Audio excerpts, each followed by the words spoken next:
Good evening, everybody. I am the Reverend Patricia Guthmann Haresch. Welcome to our latest in a series of Edith Holtom Memorial Lectures hosted by the First Unitarian Church of Ottawa. Before I continue, I do want to recognize, especially as Orange Shirt Day approaches next week, let us take a moment to honor and acknowledge that for those of us in Ottawa, the land we walk upon is unceded traditional Algonquin territory, and we are reminded that all Canadians have treaty responsibilities. With gratitude, I want to especially welcome and thank Kate White for speaking tonight. We are so looking forward to hearing your presentation and being able to ask some questions. It is fitting that tonight's topic is a look at the United Nations today to mark its 75th anniversary and relevance to the world right now, so that we can be as one, yes, as the song said, but also because of the significance the UN holds for us Unitarian Universalists, or UUs as we call ourselves, yes. UUs have played a part in the development of the UN. In 1946, John Humphrey, who was a Unitarian from Winnipeg, he was appointed Director of Human Rights for the United Nations Secretariat and is recognized as the author of the first draft of the Universal Declaration of Human Rights. He worked tirelessly with others from across the world until the declaration was adopted by the UN General Assembly in 1948. The UU office at the United Nations has a long history of leadership in all aspects of human rights at a policy level at the UN. The office was created in 1962 at the recommendation of the US Ambassador to the UN at the time, Adlai Stevenson, another Unitarian.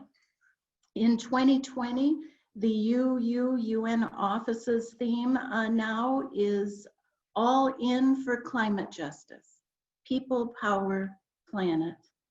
Currently, FirstU has a congregational focus on how to respond to, even if we can avert our climate crisis. We will also be dedicating our Sunday service on October 25th to the United Nations and the work of the UNO office's initiatives. I also want to extend another special welcome. As I mentioned, this is the Edith Holtom Lecture Series, and her granddaughter, Donna Holtom, is with us. Welcome so much. I just got to meet Donna. Welcome, Donna. We are very thankful for the work of Edith.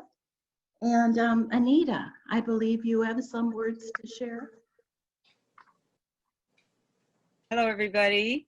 I am tasked with sad news to advise you that the Canadian ambassador to the United Nations, the Honorable Bob Rae, has been drawn into the maw of the General Assembly activities this week, where all of the different countries are making their presentations. He made Canada's presentation yesterday, but he has a meeting he must attend this evening, which started at 6:30, so he was not able to join us in person.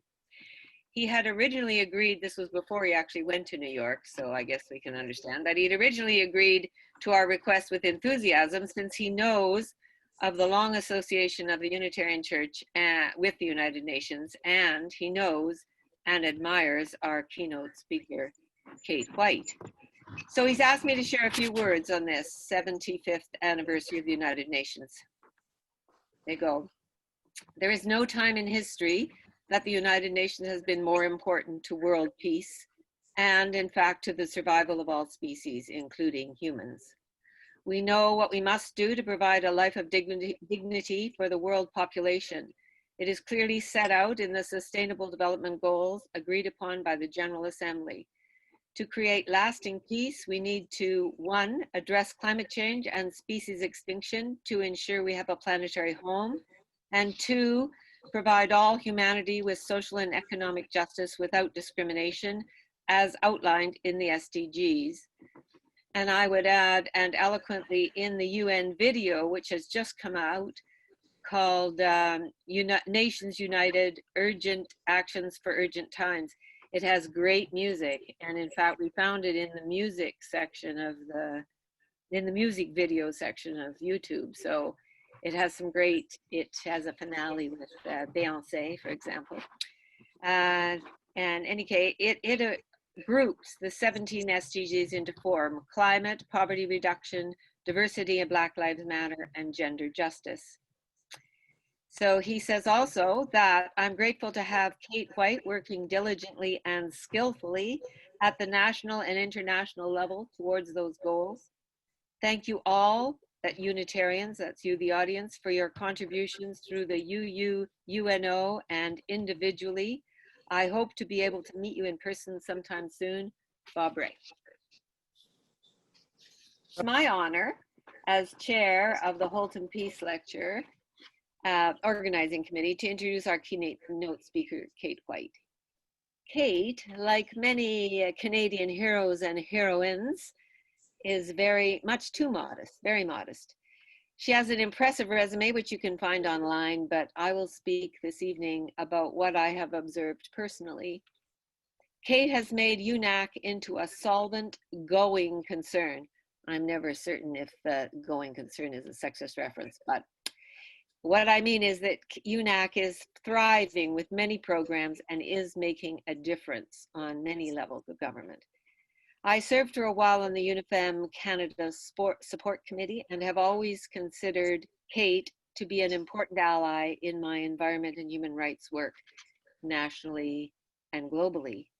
As VP of the World Federation of UN Associations, or WAFUNA, she has lent her expertise and diplomatic negotiating skills to the global stage. There are good reasons why Bob Ray and other politicians across the political spectrum have respect for Kate. First, she is completely clear on her brief, the implementation of the UN Sustainable Development Goals, and she sticks to it. Don't forget the video. She believes that if Canada is going to be a player on the world stage, and we have to walk then we have to walk the talk on the SDGs, nationally and internationally. So confidentially, we're not doing too well on a number of them, such as climate, gender wage gap, child poverty, Indigenous reconciliation. Secondly, she is a brilliant policy analyst and always finds ways of developing common ground with those she needs to influence. And yes, she is a registered lobbyist. Imagine that, a lobbyist for a better world for all, not just a few rich guys. Thirdly, she seeks to empower youth to lead in this uncertain world, which we will have left to them. In fact, the Green Pact jobs are of great interest to my environmentalist granddaughters. And I could not help but notice the amazing young women featured in the UN video, such as Greta, Malala, and Beyoncé, who are changing the world. We are very grateful you could take this time to speak with us, Kate. Thank you. Over to you. Bonjour, bonsoir, good evening, miigwech, and thank you very much to all of you, but particularly let me thank you so much, the First Unitarian Church in Ottawa, for the foundational view that citizens of faith must be citizens of the world, and of course, they must be independent thinkers. A very special thank you to the great global citizens and friends, Susan Tanner and Irvin Waller, whom I have known to be champions of that delicate and sometimes robust intersection of church and state. And those were very kind words, Sue. Thank you. I also want to acknowledge that Susan and Irvin also bring the work of the Unitarians in Ottawa to the fore, and I think that that's very important. That's partly what we're going to talk about tonight. Thank you, Reverend Pat, for your welcome, your leadership, and your acknowledgement that we meet even in this amorphous Zoom land in the spirit and intent of the Truth and Reconciliation Commission's calls to actions. While we acknowledge the traditional Indigenous territories on which we gather today, we have to acknowledge, as Irvin pointed out earlier, that there are people from other countries and other places across the country where we can acknowledge these special territories. Many of you will know here in Canada's capital, our very name Ottawa comes from Algonquin for meeting place. So I thank all of those ancestors. Thank you to Anita, Lisa, and Mari, and of course to the prescient Edith Holtom, under whose wing we come together tonight. And let me give a shout out to Donna, her granddaughter, who's done so much in the Ottawa firmament. She's a name known to me because of her innovations and creativity. So thank you, Donna, for being here as well. Welcome all, and I hope, of course, that all of you will join this conversation later to follow. That's what's going to make this exciting and give us some sustainability in the Sustainable Development Goals. So I want to say, do you have any idea how often I have begun remarks on the value and role of the United Nations with now more than ever before? And yet, I reflect each of the times I've used it, it was true, and it's true tonight. Now, more than ever before, the international community must join forces and step up to its efforts to find real solutions and to uphold a common set of ideals and principles as we are facing new and perverse and previously unknown threats that we're all living with, including, of course, that puts us in this little frame tonight instead of embracing each other in person. At its core, the United Nations succeeds and fails because each of us has such an intense desire for the UN to be more than the sum of its parts, more than our most aspirational countries and selves, and more to those with less and less. You will know the adage of under promise and over deliver when undertaking a commitment or selling a car. For good or not, the United Nations, carrying the aspirations of all of us, is always put in the position of our desire to overpromise. Should we be surprised that there are failures? We shouldn't, and yes, there have been those. But tonight I want to speak to you about the promise of the UN, about the role of a civil society organization that many of you will know a little about. But before I speak about UNA Canada, let me also shape my goal for our time that will fly by tonight. I know somebody's counting my moments here. So you're going to hear both some grand and some granular initiatives and thoughts on the issues of peace and security, health and climate action, and importantly, their nexus. You will hear some challenges, and I hope you will hold on to hearing some solutions, at least some nudging towards solutions. And I hope that in our Q&A and breakout sessions that I will hear your ideas and solutions. And I have my notebook, old-fashioned notebook, by the way, ready for that. The Unitarian community and faith communities as civil society have an important role in addressing the issues of the day. I know this is an activist group, and that delights me. It is you who will take us as community and citizens through awareness, understanding, and action. And I bring you my thanks from the members, the staff, the volunteers of the United Nations Association in Canada. Community and citizenship grows organically through often awkward networks of associations, nonprofits, racial groups, religious groups, schools, charities, and agencies, sometimes wrestling for space and voice. Our groups pull people together from all directions, and at our best, we weave them in a way that produces trust, often through the real pain of resolving differences, not unlike the United Nations and its 193 countries. Community groups, I found this quite interesting, are already experiencing the third wave of the COVID-19 pandemic. In Ontario, where we are physically at the moment, the Ontario Nonprofit Network reports that more than 20% of its member organizations will close permanently in 2020. In the United States, the Barna Group reports that 1/5 of US churches will close this year. And in Canada, we expect that number to be more like 2/5. Organizations powered by volunteers and donations have been starved of both as Canadian families struggle to stay afloat. So let us celebrate that both the First Unitarian Church in Ottawa and UNA Canada congregations, if you will, are alive and kicking at all. So here's the tale of UNA Canada.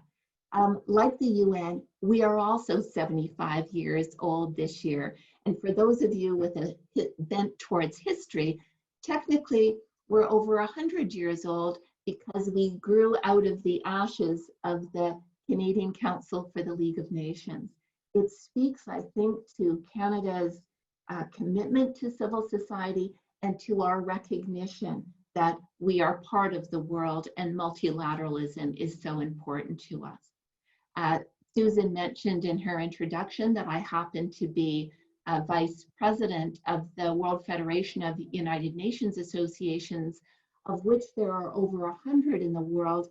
And I might say that gives me a very particular lens of global civil society, in the same way, of course, that Unitarians have this, and of course with their office and recognition in New York at the UN as well. Our mandate truly is growing global citizens. And we do this in a number of ways.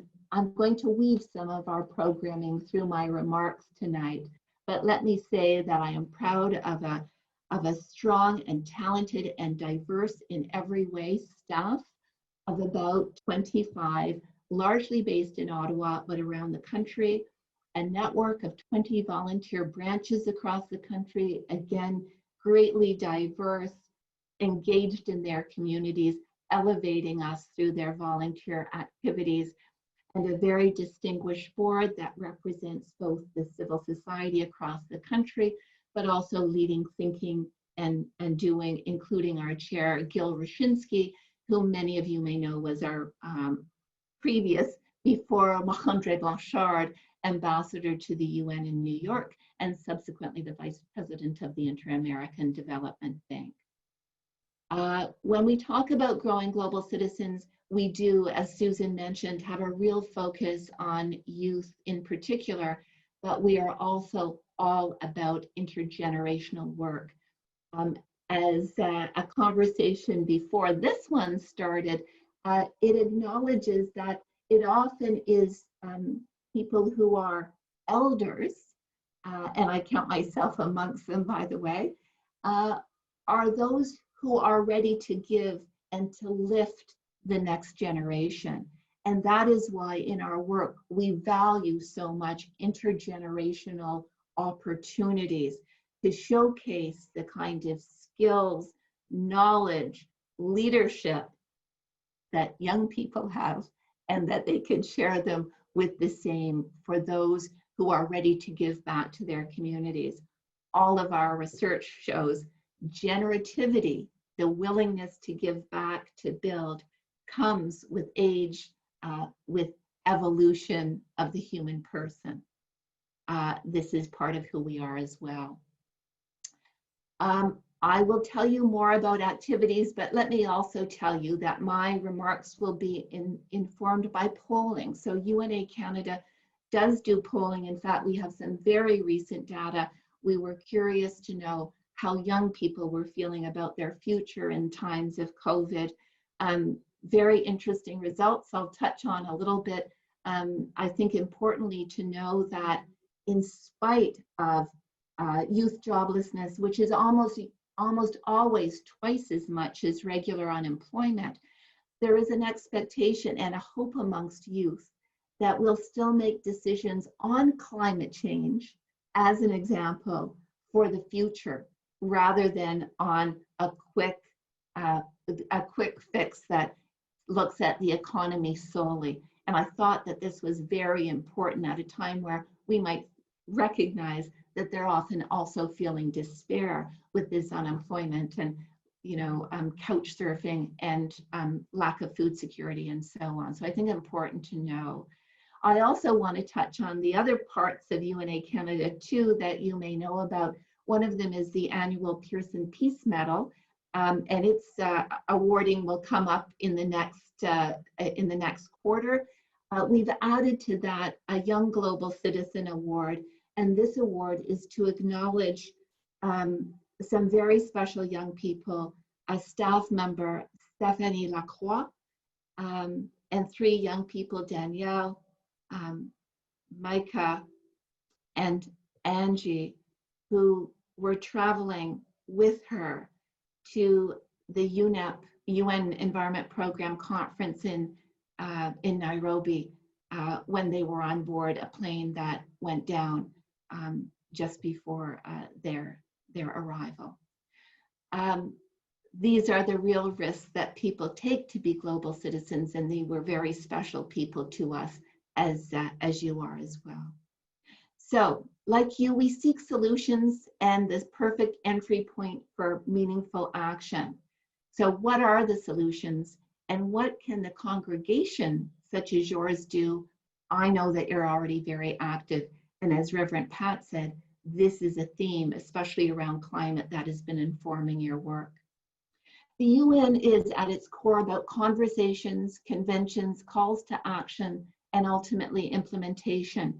So let me attempt to knit together the issues of each of our roles in the awareness, understanding, and action paradigm by sharing some of this. So let me dive into health, and of course, the WHO.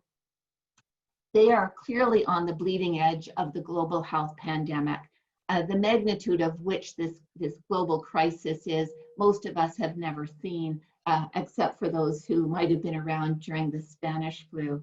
Not only has the role, the limitations, and the quandary of one of its largest funders pulling out resources in the midst of this crisis exploded during this time, but of course it has been deeply politicized, which of course is true of the UN in general. So let's first go to the political. The US claims, of course, that China was not sharing vital information and the WHO was somehow in China's pocket. I think it's really important. It's one of the few times where I can say that social media demands transparency. And I think these questions are always important ones to ask. And I'm going to say to you that at least some of that may be true, because of course the US and probably Canada, whether intentionally or by accident, is not sharing the full scale and impact of the virus. And to some extent, it's because the full impact and scale is not known. But as you can imagine, conflating deaths from secondary causes to the secondary cause as opposed to COVID, all of our numbers are going to be somewhat skewed. So it seems a little naive to suggest this is only China, but again, let's ask those questions. Meanwhile, I think that the WHO has responded robustly under the sterling appointment of Helen Clark and Ellen Sirleaf Johnson. There's also a Canadian, by the way, as a member of a task force that has been set up by the UN to ask these tough questions. And it has been an important act of transparency.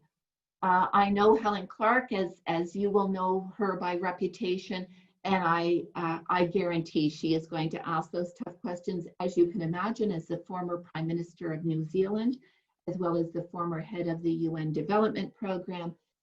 She will have some deep understanding of the geopolitical issues as well. And if we turn to action, WHO and Dr. Tedros, who has been in front of the world's citizens almost daily, mobilizing limited resources effectively to build when strengths had been eroded through the Global Health Observatory and World Health Statistics. And I'm mentioning these things because I think these are also bodies and tools of the United Nations that we're not always aware of. In other words, we hear about the conflicts in the Security Council, but we aren't always aware of the day-to-day heavy lifting that goes on within the UN. It's also time to note that the WHO is responsible for the massive successful addressing of HIV and AIDS, eradicating smallpox, almost polio, and working with other agencies in creating a safety net for the most vulnerable.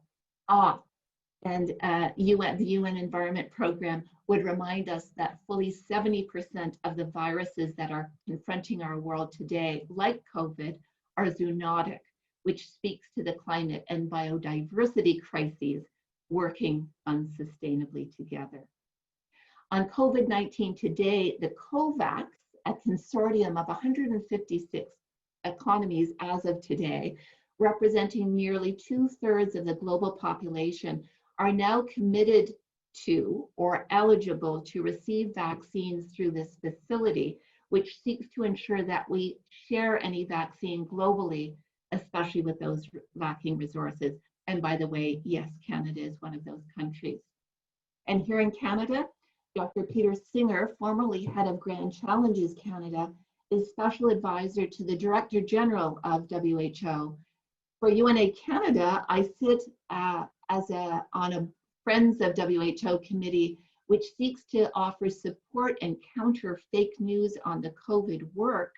And I might say that you can assist by noting where you are present on social media, questioning sources, and circling back to the WHO website. UNA Canada hosted Dr. Singer recently in a presentation and discussion where we also put those tough questions about China and vaccines to Dr. Singer in Geneva. And of course, there are non-health issues of peace and security and climate action, which have also been gravely affected by this global health pandemic. The pandemic has turbocharged the deglobalization process towards increasing protectionism around the world. There are risks inward-looking policies may pose to the global economic recovery and geopolitical stability.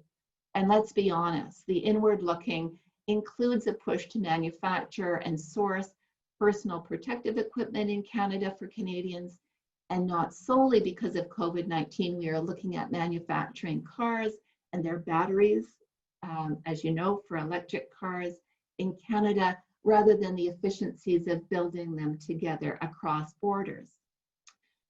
The peace and climate nexus, I think it's important to note the identification, connection, and illumination of these issues of peace, security, health, climate are a powerful keystone of the work of the United Nations and its bodies at their best. We don't always work smoothly together in our own team, in our own homes, but it's certainly what we aspire to. And I would say to you that these issues cannot simply be fully described without the widest lens of many UN agencies, scientific and technical, as well as political and social. The Undersecretary General of the Department of Political and Peacebuilding Affairs, Rosemary DiCarlo, recently reiterated the serious need to prioritize addressing climate change as both a cause and effect of peace and security concerns. Climate change affects the most vulnerable communities, and it compounds existing grievances and threats. And we see that every day in mass migration of movement of citizens, of emerging conflict over limited territory and resources. And so the reason for us thinking together this evening is, again, how do we accelerate successes? Well, today, UNA Canada hosted the last of 3 Canadian consultations to provide input to the world's environment ministers, who will meet somehow in February for the UN Environment Assembly 5, UNEA 5 in February. The theme is strengthening action for nature to achieve the SDGs. This is an opportunity to look at liberating nature-based solutions to climate change. The first session was a consultation of youth, and I'm proud to say that our UN Environment Program colleagues' world was rocked by the knowledge, engagement, and solutions of Canadian youth. The second was focused on policymakers from federal, provincial, territorial governments, and importantly, local officials. Today, the focus was on the private sector and their role bringing, perhaps demanding, their resources focus on climate action. I will remind you that healthy oceans produce 50 to 70% of the world's oxygen. 50% of CO2 is absorbed by nature. How do we liberate that while we acknowledge at the same time that 85% of the world's wetlands have been lost, and that forests representing territory the size of Newfoundland is lost every year? Well, if you were on the consultation with me today, you would have heard green, both in age and sector, entrepreneurs ready to call for policy and taxes to support their innovations. You would be surprised and pleased, as I am, to learn about UNEP's UN Science Policy Business Forum on the Environment and their call for the acceleration of the discovery of new materials using frontier technology to transform circularity, production and consumption patterns to meet the SDGs. You will also know that UNA Canada supports Canada's leadership at the UN on climate financing as an elemental way to achieve the innovations and actions we need, as well as being engaged in this conversation. And I might say that the Prime Minister hosted a meeting in July in advance of the changes around the high-level political forum where we report on the SDGs, and there's another one coming up that Bob Ray will participate with the Prime Minister in. But the other piece I'd like to say is UNA Canada awards a Global Citizen Laureate every year, and this year on December 3rd, our honoree is Mark Carney. You will certainly know he was formerly the Governor of the Bank of Canada, subsequently the Governor of the Bank of England, importantly appointed by the Secretary General as the UN Special Envoy on Climate Finance, and now with Brookfield making those investments in climate finance. And of course, he took that role from Michael Bloomberg, who had held it in advance. Because the issue is so important, this event has become an armchair discussion by some of the leading investment houses in what they are going to do to shape the direction of investments globally and in Canada to meet our climate obligations. I will also share with you what Susan alluded to, which is that UNA Canada also hosts, and I'm very proud of it because it was one of the projects I developed, and of course a brilliant team takes it forward, called Canada Green Corps. And the program is to escalate the green economy while taking those and underemployed young people with all of their fresh knowledge to lift up those startups.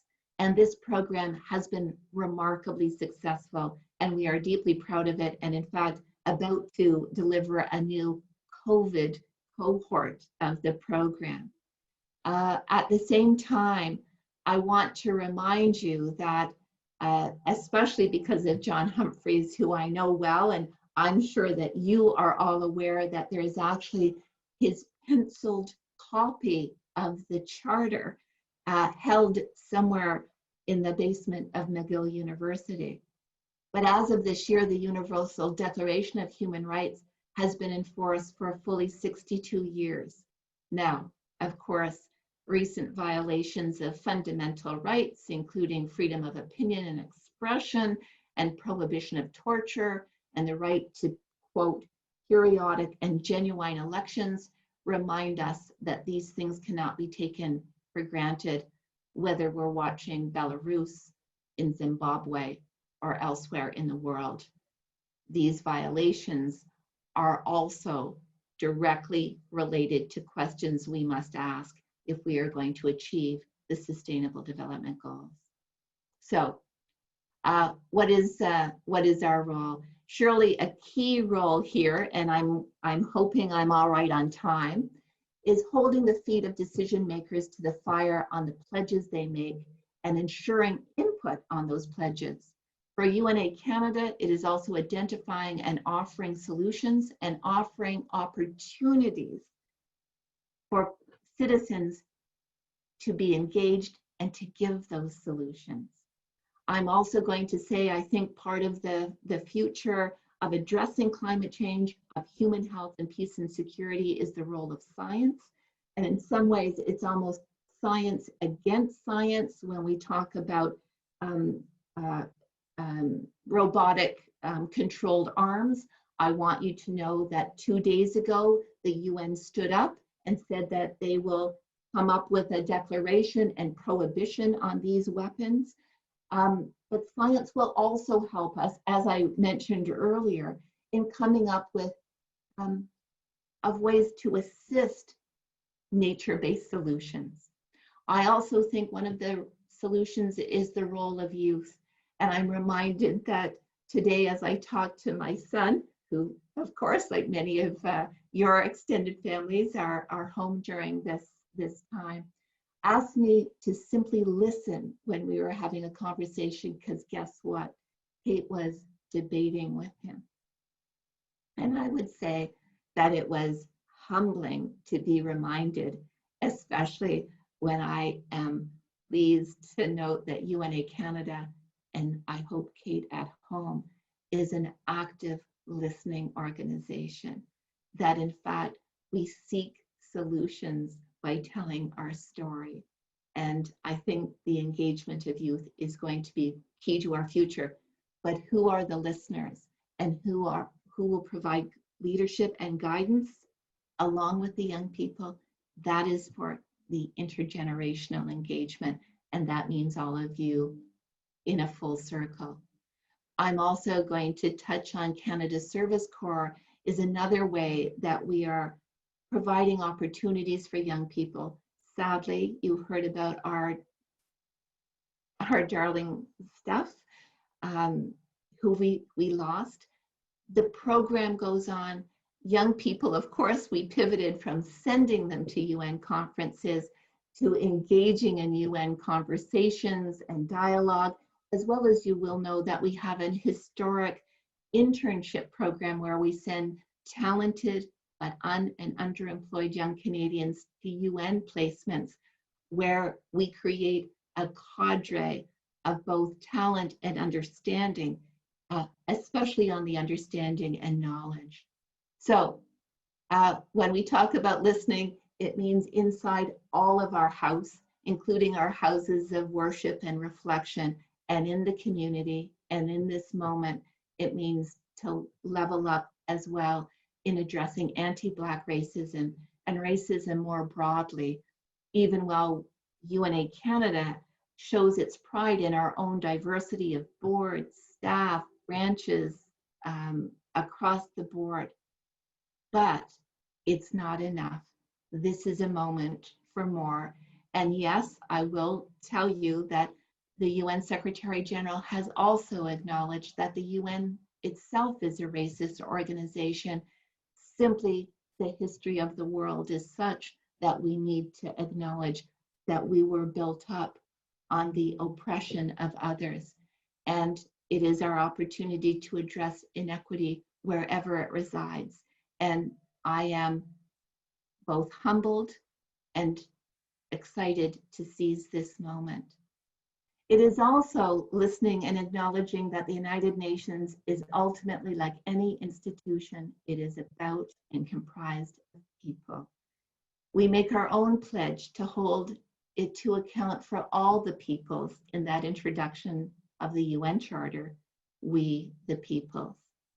And I love that the UU team has added, because I think it is time to add people, planet, and nature as one. So I count on each of you with your own commitment of faith to continue to build a better world that we all seek and we can only achieve together. Thank you very much. Merci.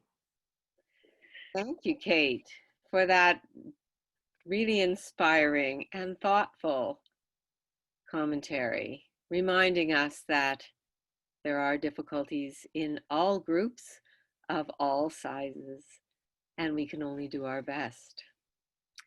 So I'm sure people will have lots of questions for you. So we will go immediately into the chat, and I will mention one or two that have come in very quickly. One of them is on the new economics, and it is, my personal question is about how we might get the City of Ottawa to engage with the Sustainable Development Goals. I am a fan of another Kate Raworth, an Oxford professor who has proposed economics that is about the Sustainable Development Goals in the center, is about humanity thriving. Both Amsterdam and Bristol are developing around that donut economics theory that she has presented. And can you think of ways that that could be promoted further? Well, first of all, as I said earlier, I had my my notebook with me, and so I've taken note of the other Kate, and we'll have a closer look. In fact, I think you might be quite delighted to know that there are a number of cities in Canada that have shown real leadership, both on the climate issue, but also on the Sustainable Development Goals and integrating it into all of their programs. Let us acknowledge that this is never going to be a full and smooth integration. And of course, it's one of the challenges of having 17 Sustainable Development Goals, which also in some ways speaks to either an extra large t-shirt or in fact, different UN agencies hoping that by having a goal of its own, it can raise awareness and engagement on a particular issue. But having said that, the idea that even you heard when I talked about this UN special body for science and business, IBM fully involved and talking about the circular economy. I'm actually quite pleased with our own work, both with cities and with the private sector. And I'm here to tell you that it's where it might be where many of our perps reside, but it is also where I am seeing much leadership. So don't despair. And thank you for the tip. Thank you, Kate. And I'll go to next question is on Palestine. As of 2013, Israel has been condemned in 45 resolutions by the United Nations Human Rights Council. Canada voted against all of those condemnations, except the last one in November 2019, when Canada voted for a UN resolution in support of Palestinians' right to self-determination. Do you think that this finally shows a turnaround in Canada's voting on this extremely important issue? And note that most of the time Canadians support overwhelmingly the UN resolutions. Thank you for that. Thank you for that question. And of course, this is an issue that I think in some ways is being brought to the fore even more. It's it seems like a perpetual issue, but more so with the kind of I'm going to be political here. I'm searching for the right word about how I would describe Jared Kushner's so-called Middle East diplomacy. Canada, as you are probably well aware, has agreed with a two-state solution. And I think that that's important to understand that that's the core of engagement. At this point, I would urge those with concern about the file to not despair, but to continue to push it forward. The truth is, in a time like this, there are many issues that are going to demand attention. So issues like the situation of the Palestinians is going to be important for you to continue to push. And the short answer is, I do not know if it's a change, but it's something, and I would hold on to something if I were you.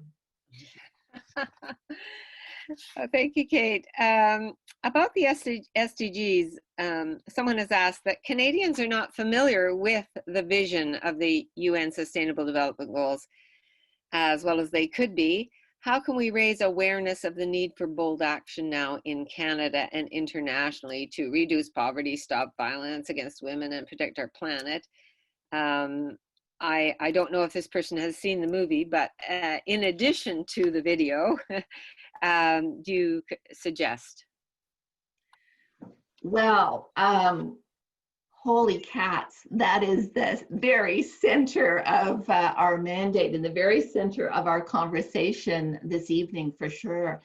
In fact, when I mentioned to you earlier that UNA Canada does polling, we were polling regularly. I think I would say perhaps we were too disheartened to continue to do it longitudinally, but to look at Canadians' awareness of and engagement with the Sustainable Development Goals.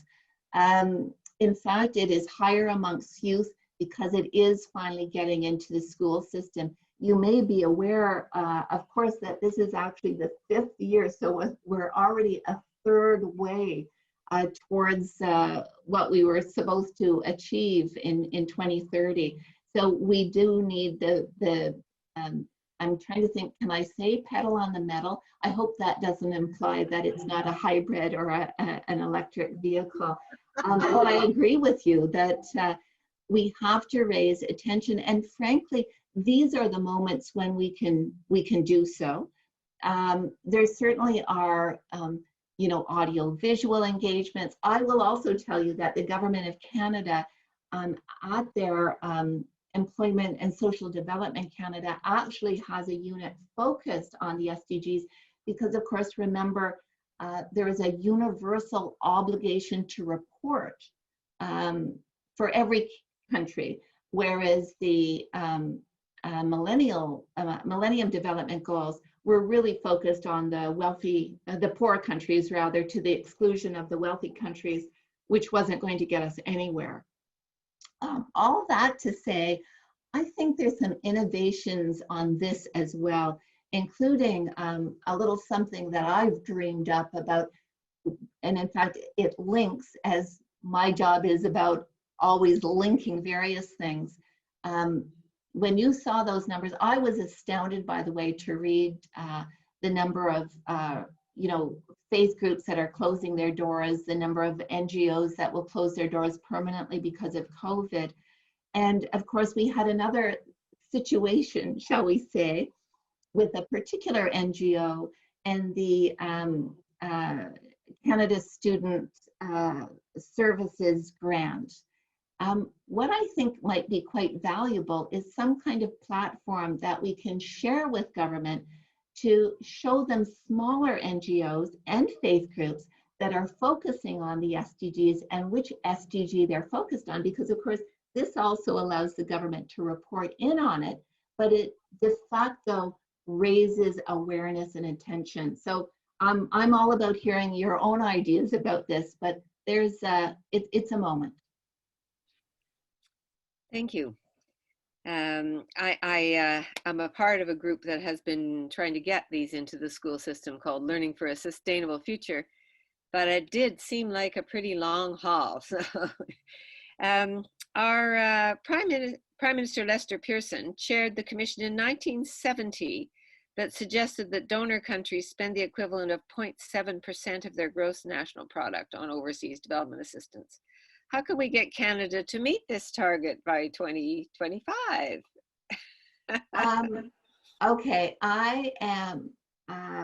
here's how we can do it. We can live through another global health pandemic.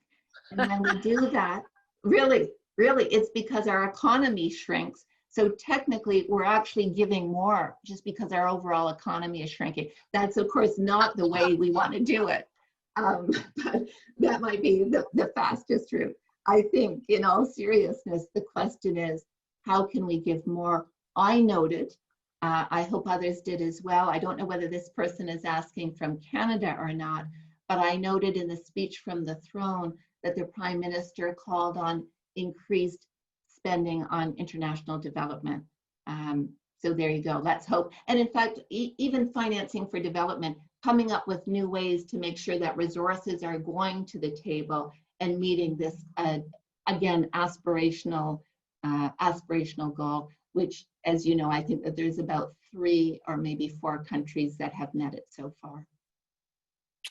Thank you. Kate, someone has asked, you made a comment earlier that there implied there might be a few too many goals, 17 versus the 5 that the first time around. Do you think that the overall objectives of the SDGs would be better served to have fewer goals that would allow for more focused action, or perhaps a greater ease of understanding them? Yeah.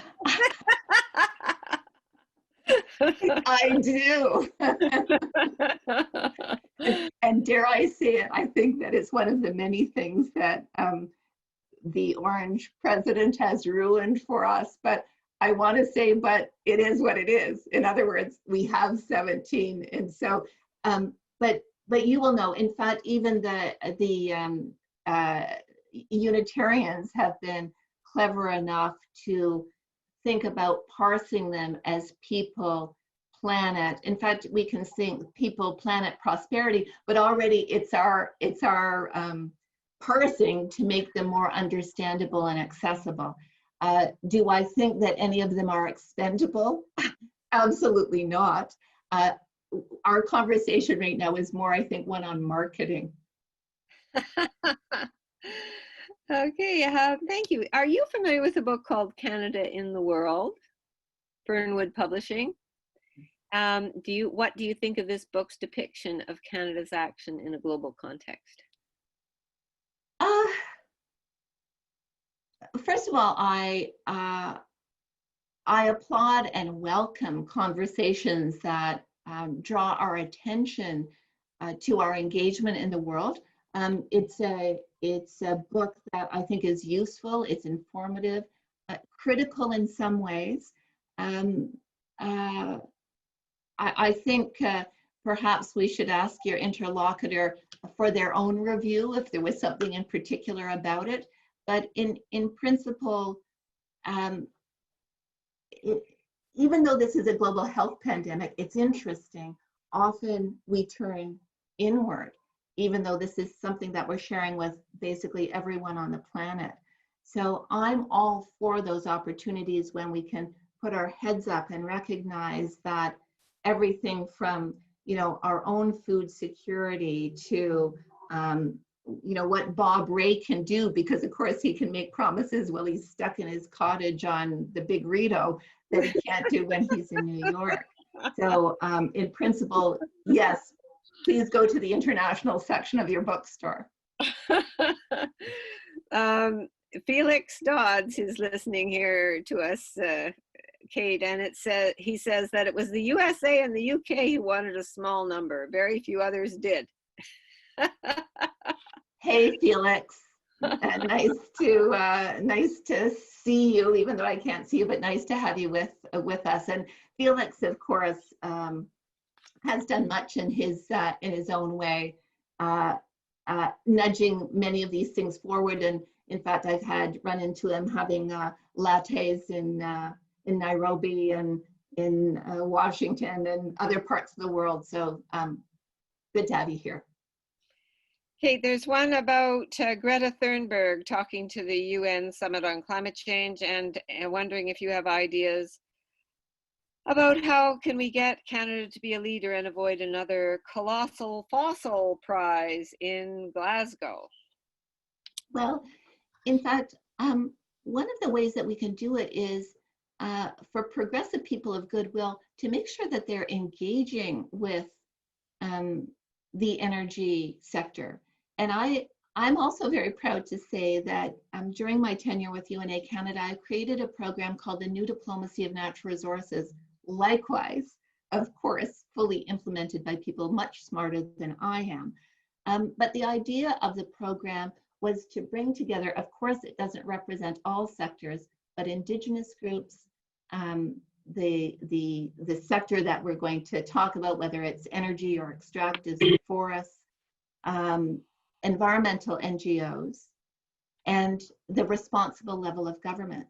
And the idea here is to get senior scholars and new employees of these sectors to talk about developing a resolution on the development of these sectors.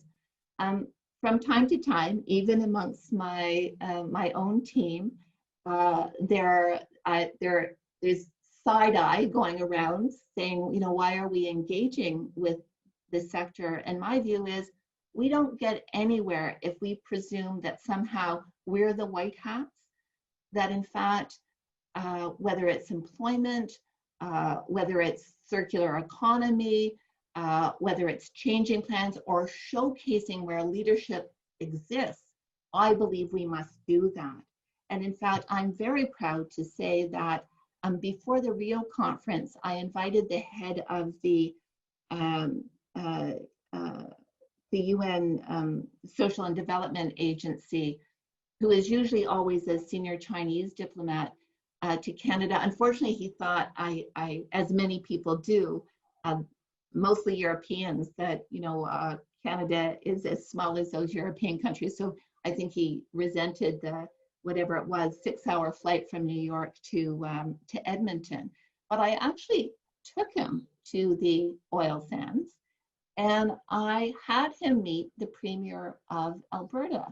And we had a conversation about, what would you like? What would be success of this delegation? And I said that she would be in Rio. That in fact, the engagement, in my opinion, is key and can't be underestimated. And we have to show leadership. We have to, in other words, showcase leadership is what I mean. And of course, continue to call out egregious activities and pollution where we see it as well.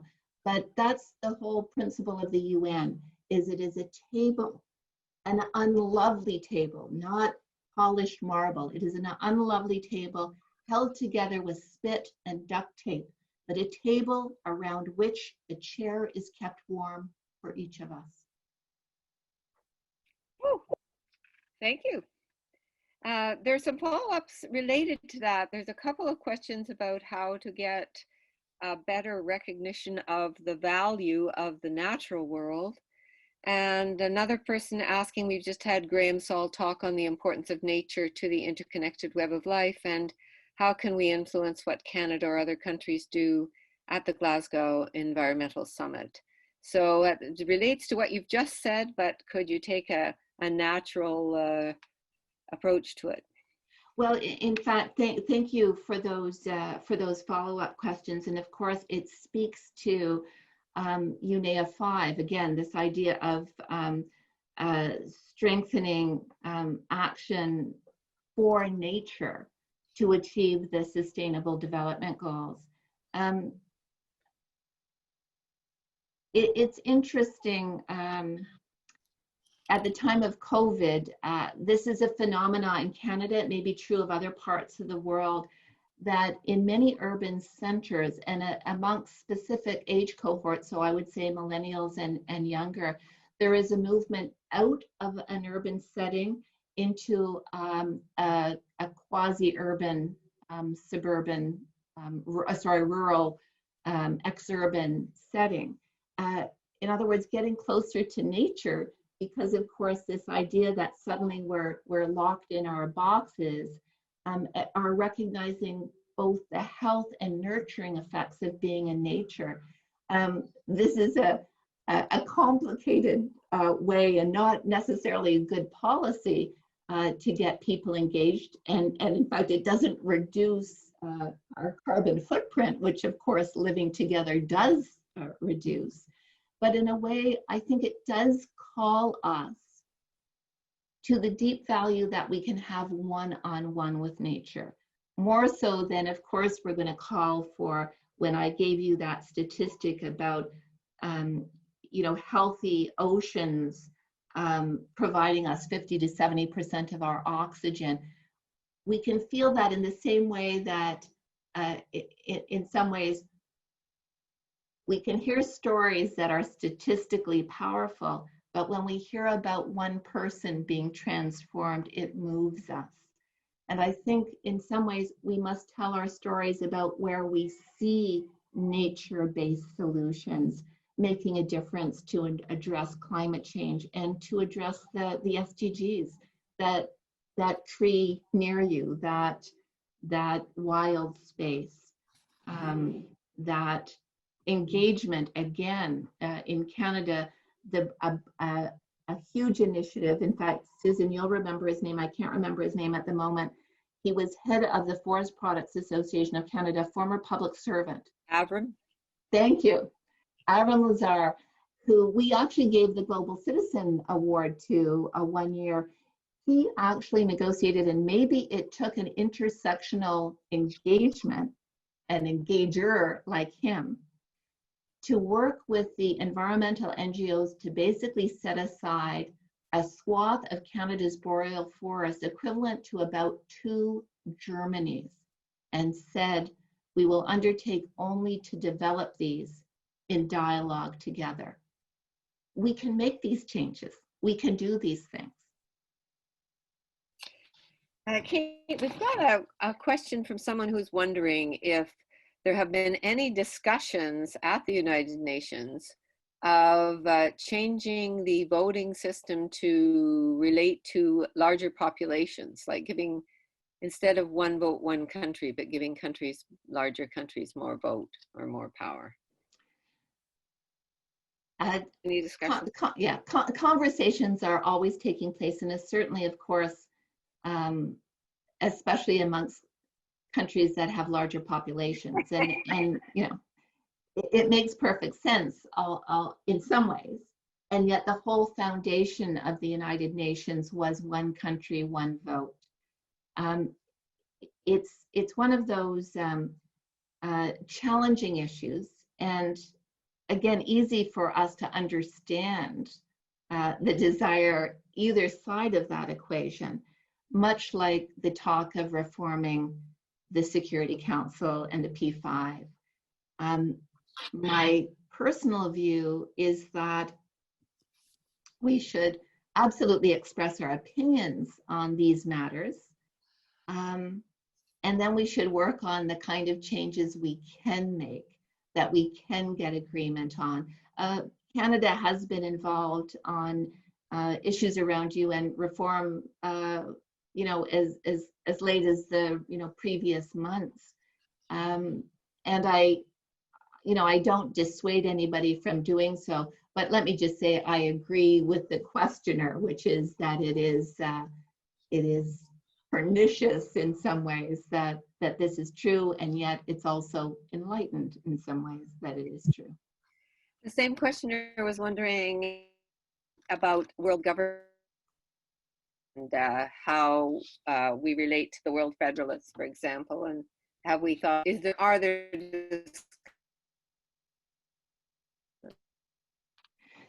Susan, you're breaking up a little bit on me. I don't know whether others are having the same problem or if it's me. Okay. But I'm going to try. I think what you asked me about was whether we engage with the World Federalists and those with other common goals. Well, the question was, has there been discussion about a single national government with, federated with underneath the single government, world government? Yes, there has, but it has been, but on the margins. In other words, it's sort of like a standing army for the UN, is that it's sort of a pet issue that's brought up from time to time.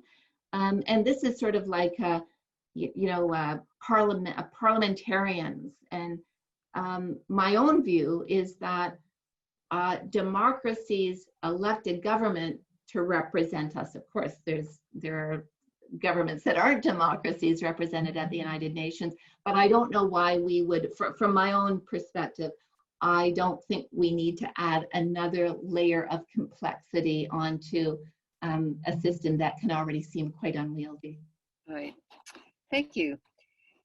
We've got some interest, I'll tell you a couple of issues here. We've got some interest in Carney and if he's going to be giving any advice about how we should be investing, and is there some way that we can get involved? And I guess you might want to indicate how people can get involved with the United Nations Association in Canada or its subgroups. And there was also people asking about homelessness in Canada, which, as you know, because you were listening to the throne speech, was mentioned in the throne speech. And can the SDG logic help us do that? And similarly, protection of children from corporal punishment. There's a convention on the rights of child, but of course getting it actually done is a little bit harder. So those three are sort of issues where we know really what needs to be done, but we're not actually implementing as well as we could. So let me see if I can take a run at them. First of all, please, yes, all become members of the United Nations Association in Canada as soon as you turn off your Zoom camera. You must. So you can visit our website and find out how to become a member, and I would encourage you to do so. It's www.unac.org. And of course, if you want to volunteer in some way or have a particular issue that you're interested in, you can get in touch, I think, at info@unacanada.org, and I encourage you to do so. And you know what? It would be the greatest thing ever. So please do so. These are indeed challenging times, and the more that we can share with the firmament that good citizens are engaged and want solutions and answers and are willing to do so by supporting UNA Canada, the better it is and the easier I will sleep at night.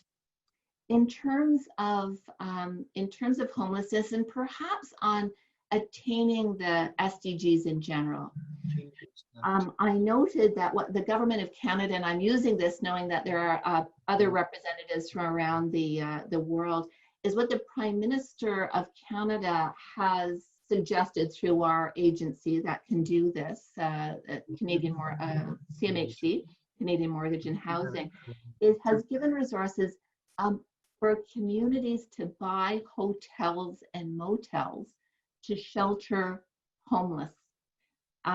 One of the most successful programs for getting people off the street, often who are dealing with multiple barriers, whether it's ethnocultural minorities, addictions, mental illness, and so on, is to provide them with a safe place with a key. And so innovative solutions are what is going to make the difference in us attaining decent housing for all. And I also want to give a shout out to Leila, who was the UN's representative on homelessness, a great Canadian who happens to be from the neighborhood too. Some of you may know her from Old Ottawa South, actually. So yes, an important issue, and we won't be able to address it until we dig deeper. Interestingly, and I guess to look at this from a global lens, we are better in some ways with immigrants and refugees in Canada. And of course, in that case, we are dealing with other potential mental health issues, settlement, language barriers, and so on. But communities have been quite receptive at coming together to give support.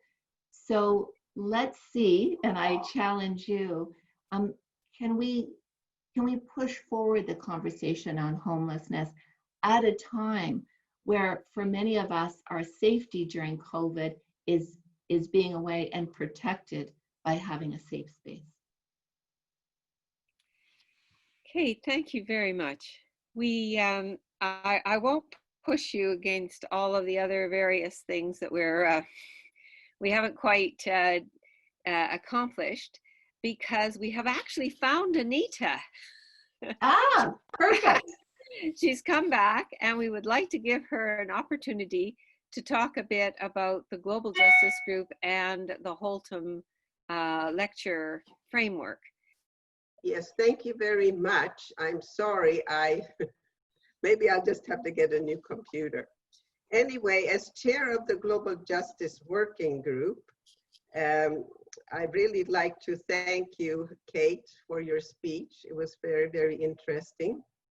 And for us, if we're asking what's important for us, it's the principles of justice, human rights, and upholding international law.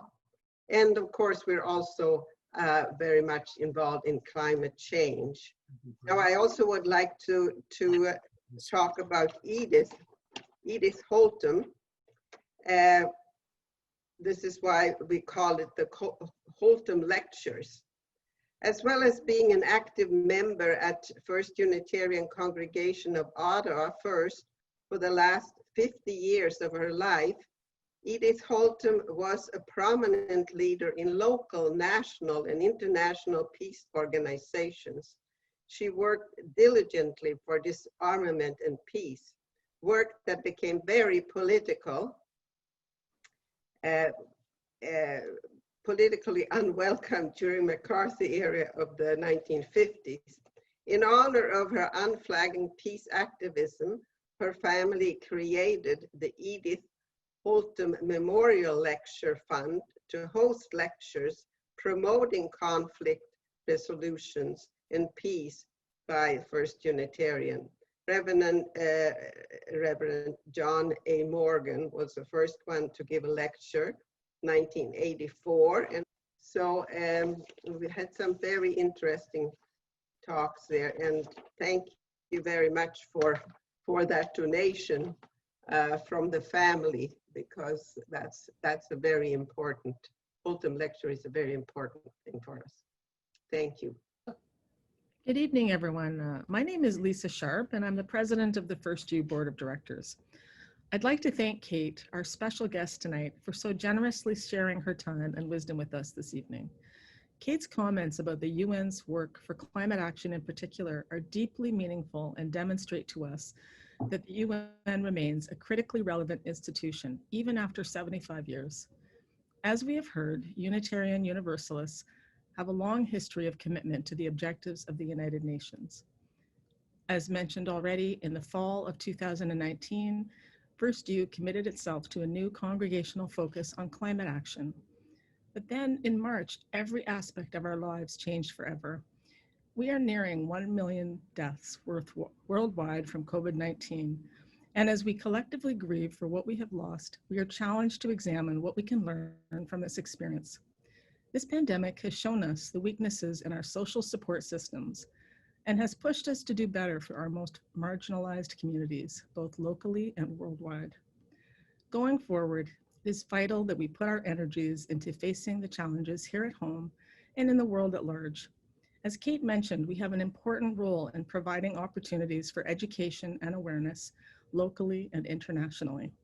As well, we need to develop partnerships with other organizations and other faith groups to make this happen. With respect to climate action, we need to take responsibility for Canada's past actions and inactions and demand that our government take urgent steps to meet their international commitments on climate action. Simply put, we must educate Canadians and our leaders about respecting the interdependent web of all existence, of which we are all a part. Kate also emphasized that it is critical that we engage our youth and young adults. I myself had that opportunity to work with our youth about 10 years ago when I had the chance to attend the UU-UNO Spring Conference with a large group of our youth. This was a transformative experience for all participants as we learned about the challenges of world poverty and hunger in an intergenerational context. In fact, 3 of our current board members have had the opportunity to attend this conference in New York City. As a former youth worker and leader, it is my hope that our congregation will sponsor a delegation of adults and youth to the spring seminar in April 2021. This year, the seminar's theme is All In for Climate Justice and Food Security for Everyone, Everywhere. Because of the pandemic, this conference will be held online. Almost 1 year ago, millions of young people all over the world, including here in Ottawa, took to the streets to demand climate action. We need to make space at the table for these young people, not as tokens, but as legitimate rights holders and leaders of the future. Kate has mentioned the role of elders in engaging with our young people. Our faith community has dozens of respected elders. Many of you are here tonight, and I ask you to step forward as a mentor to our younger members, to encourage them, to listen to them, and lift them up into leadership in our congregation. Only by working together with our young people can we make a difference in addressing the urgent situation that faces us. And now I've been asked to say a few words with respect to a very special person, Mary Duncan, who I believe is listening in tonight. In 1984, Mary Duncan attended our very first Holtom Lecture, which ended up being a gateway for Mary into our congregation. Once she came in that door, she became involved with our United Nations Committee. For many years, Mary worked tirelessly in organizing the details for our Holtom Lectures, including creating the programs, organizing transportation and welcome events for our speakers, as well as every little detail for the grand receptions held after each event. And this is back when we could do things in person. We wish to take this opportunity to thank Mary for her longtime dedication and commitment to the objectives of the UN and for her involvement at FirstU for so many years. Thank you, Lisa, for that wonderful summary, because I was going to ask Kate if she had any specific asks for us. And I'd like to encourage her, if she doesn't have them right now, that we continue in our ongoing relationship, and would she feel free to let us know. Because I'm hopeful that people like Kate and our congregation will help the world to do what is necessary for all of us to survive and to live in global peace. And I'd like to thank you again, Kate, for your wonderful talk. And you are now going to be going into small groups. Thank you.